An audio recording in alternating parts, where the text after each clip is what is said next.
So a lot of what you do is making old stuff new again and reframing it as cool, and like bringing multi-bit back with the filter from the 20s. Is that right? The teens. The teens. Well, it started in the teens. We have a lot more taps, and we took that time domain filter and combined it with a frequency domain filter. So it's really a hybrid of the first Bell Telephone Labs filter that was published in 1916, which was before World War I, and then half-band fur filters, which I think were derived. Was that in the teens as well? Well, they probably the deepest, but half-band filters really sort of came into their own in the 40s, World War II time. The majority of the people that are building digital audio equipment are buying building blocks, okay? And the building blocks, which are primarily Delta Sigma DACs, are produced by the major chip manufacturers, who are run by, God, I don't want to, this is not meant to sound like a conspiracy theory, but because it's not, but they're basically run by what I call the IYIs, which are the intellectuals yet idiots, that are people who decide what is the best way to push the future of product development, because the product development decisions are really made at levels much higher than us, and they're made at the levels of the people that provide the building blocks, and they're made so that the maximum number of people can build them easily, which is just absolutely at its peak with Delta Sigma DACs in terms of so in some ways you're sidestepping the building block providers in your multi-bit range. Correct. All right, maybe I'm jaded, but we have two areas of technology which have become relevant. One is the method of delivery of the media, and the other is the format of the media. And you look at true breakthroughs. Well, let's see. You had Edison's cylinders to flat discs. One. You had 78 to 33. Two. You had 33 mono to 33 stereo. Three. You had LPs to compact discs. Four.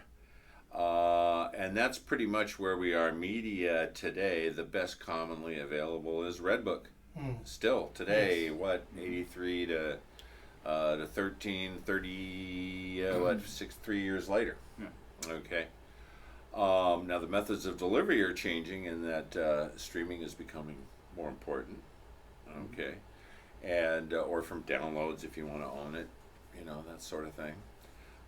There's few people buying CDs anymore, although I guess they're going up a lot on eBay now. So I'm a title subscriber because we have enough bandwidth to be able to do that.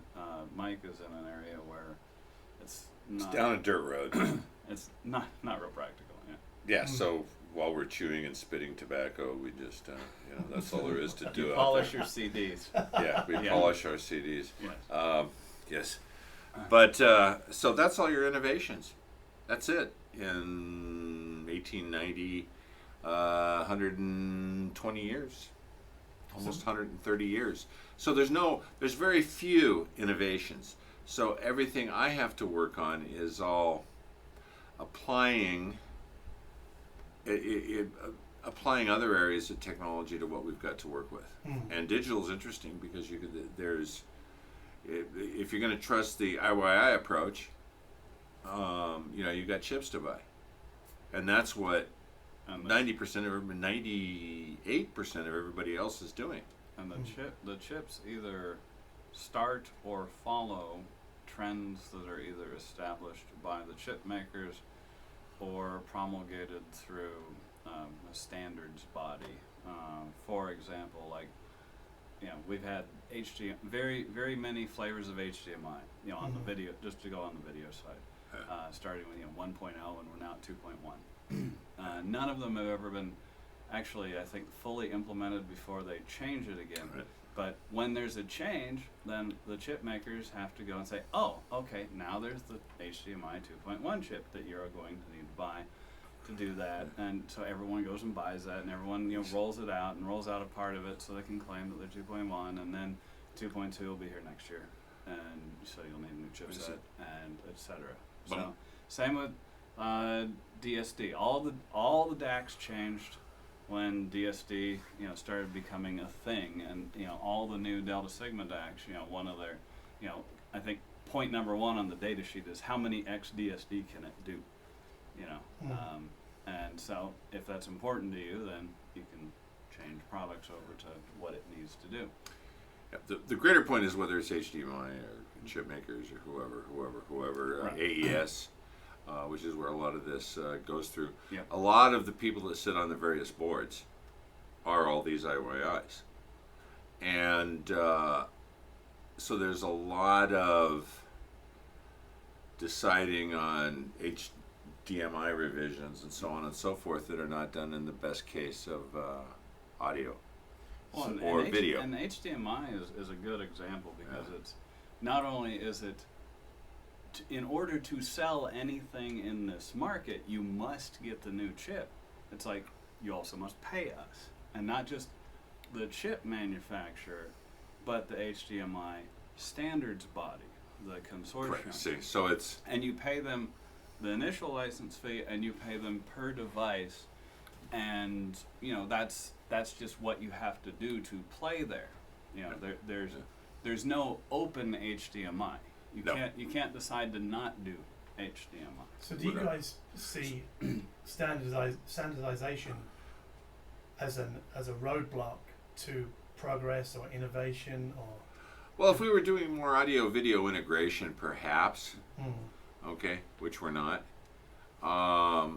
Just being an audio manufacturer, I think the viewpoint is that audio is just not interesting enough from a revenue standpoint for most people. For there to be a lot of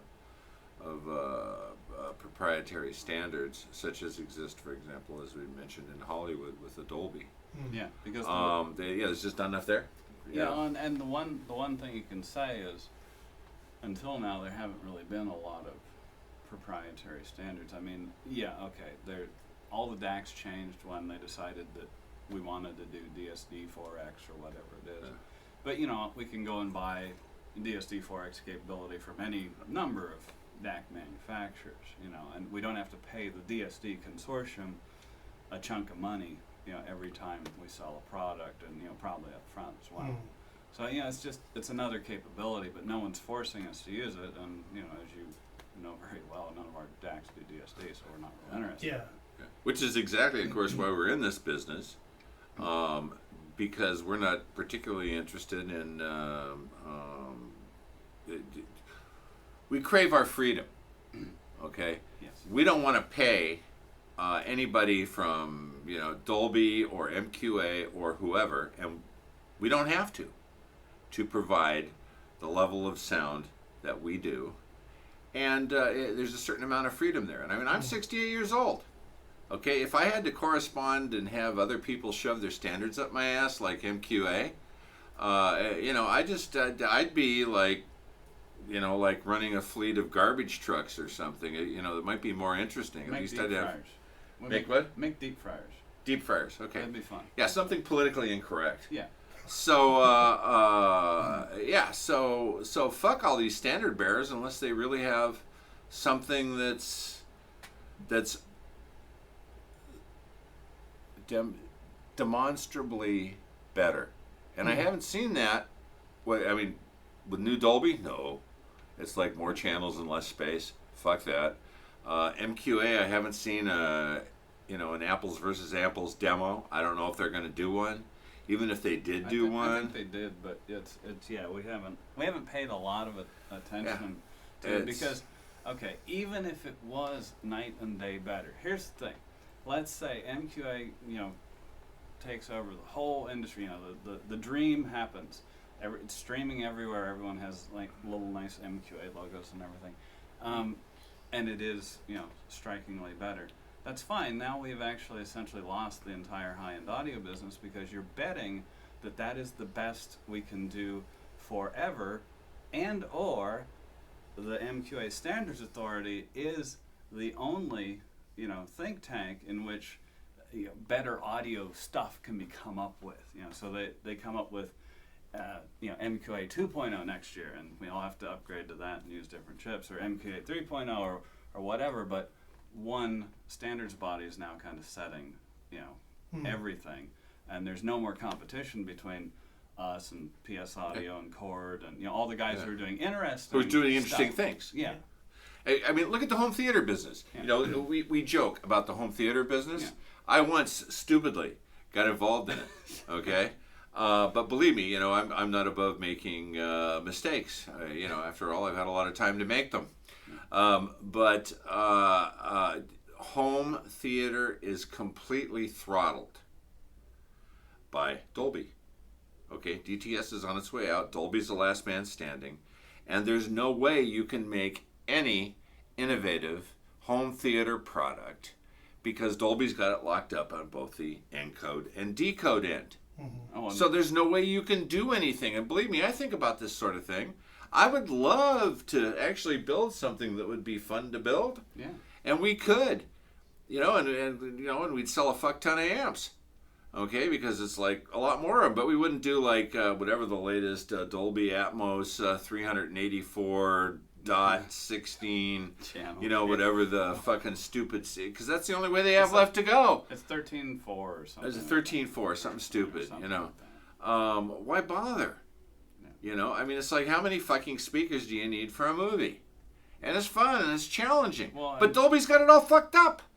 Well, no, they can't do anything. But they determine the pace of change in that industry. When they say we are moving to X, everyone has to move to X if they expect to sell anything. Yeah. That's basically it. Yeah. So it's the point is you have one group of assholes dictating the standards to an entire industry. So there's really no competition. There's some little minor differences here and there, but why do I want to get in a business that I can't innovate in? Because all I can do is use better fucking caps than Pioneer does? Or in the case of the processors, the fight is largely in how much control you have and what your room correction system is. It's much less, we have a better surround, algorithm than Dolby, because it's what you have. That's what you're handed. Further, okay, and again, you can take the analogy to MQA. If you want to sell a Dolby product, you have to send it to them, and they have to test it. Mm-hmm. Now, they're going to test it in their particular priority. So, if Denon is selling this many processors, and Pioneer is selling this many processors, and Schiit is selling that many processors. Okay, guess who's going to get their products tested after everybody else? Maybe. By a long shot. Months. That would be us. Maybe. Yeah. We don't know, but... It works that way. I have direct experience with Dolby. Oh, that's right. That's the way they do it. Right. Okay, so you innovate with your better caps or do whatever all these other fucking idiots are doing, because that's what you're constrained to. Like, what you have right now with people using stupid DSD and the fucking Delta Sigma chips. I mean, there's no room for innovation. So you can't do anything better. If you try to do something better, you have you've lost all your freedom to sell when you want to sell. Okay? You've lost all your freedom to design as you want to design, because if you piss Dolby off, you're going to be at the tail end of their processor and you're going to be out of business. Yeah. Okay? And that's the way it works. So, why do I need some standards bearer to dictate to me a product that I don't want to build in the first place? Okay, but I have to build if I'm some Japanese flag company that needs to sell TVs and. So it becomes then, it's like all the government regulation without the government. Fuck them. Screw them. And that's exactly what MQA wants to do. They want to dictate our standards. And it could be they're the kindest, gentlest people in the whole world. They want everybody to have happy sound forever and bunnies hopping around the living room. But, the last thing I want is a bunch of bunny shit in my listening room.